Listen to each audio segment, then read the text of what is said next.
Hey, what's good with the YouTube? This is your boy Rojo. This is the Rojo Room. Hey, and I just wanted to elaborate further on my earlier video, man, about the whole FLACO versus GUERO thing.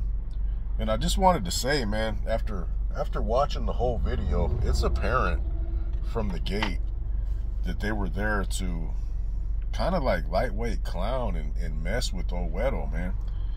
And I don't get that philosophy. I mean, I know that there's still some kind of feelings, versus Sureños from down south, traditional Sureños and upstaters. But, the way that video started, all talking about wearing wires and whoop-de-whoop and whatnot, and then the fact that immediately following that, it was suggested, like within seconds of the video ending, it was suggested that a video be made by GUERO denouncing his relationship with FLACO, like he had no idea and whatnot. And I said this in the earlier spill that it's silly to possibly believe that is reality. That there's no way he knew. I don't buy it and whatnot. And he's trying to save face on public. I think the whole thing, man, was a cool little plot, and I give props where props are due. I think the whole thing was a cool little plot to cause tension. I mean, not necessarily just between FLACO and GUERO, but just in general, man. It was good, that's that art of war, weird kind of divide and conquer and, create animosity where there wasn't none, and I applaud it. That was definitely, in my opinion, and I've been wrong once or twice, but in my opinion, that was just a nicely played effort on them gentlemen's behalf to cause weird shit to happen, bro. I mean, all of a sudden you're denouncing, I'm not messing with this dude no more, and trying to make it look like you had no idea that FLACO situation involved, some telling. And I'm just not buying it, man. And I'm trying to get my thoughts around what the end goal is here. And I just don't see anything productive. I mean, what, people are going to be mad at FLACO? GUERO's going to all of a sudden gain hella popularity. He's always going to be looked at as a dude from upstate. You know what I mean? He's always going to be looked at as a dude who walked away, that doesn't want to bang no more. I don't see it. And that's no offense to him at all. That's just, that's just my outlook on it. It's like, I don't know. I feel like them guys were intentionally clowning him and had that whole thing, set up to be something that causes discord. But I don't understand the end game yet. But I will. It's just a matter of time. I don't know, man. To me, it's bro, there's never in a million years. Okay, this is the main point of the video, man. Being active and being in good standings. They're two extremely different things. Being active means you actively participate in gang activities. Being in good standings is a polite way of saying that you ain't with the shit no more. All right, now let's just keep it 100, bro. I talk to guys all the time. Oh, I left in good standings. Well, when's the last time you sent some homeboys some money? When's the last time, you defended your neighborhood? When's the last time you did a crime to benefit, the advancement of your people, right? To put them in better positions financially, to create opportunities, whatever the case might be. To me, they're not active gang members. If you're not out there rolling with the homies, handling your business, participating financially, doing pegadas, shit like that, you're not in the gang.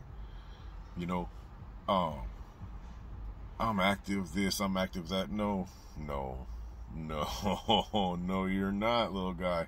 You're not.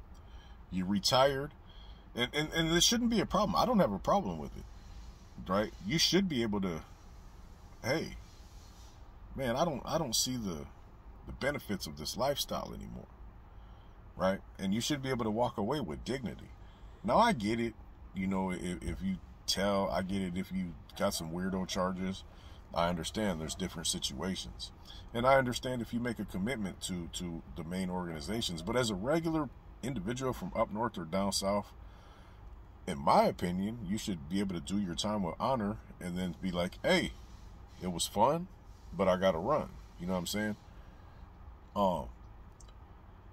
There comes a time in everybody's life where they start to second guess stuff. And, you know, usually it comes with children, or usually it comes in, you know, your late 30s, mid to late 30s, where you realize, okay, this is going to cost me my life at some point in time. Either, you know, life in prison or casket. You know what I mean? And people grow out of it. And there's nothing wrong with honorably walking away. However, let's not misconstrue the fact that you're still with the shit.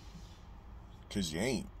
You know what I mean? You ain't sitting on a podcast every day, you know what I'm saying, and being all super active.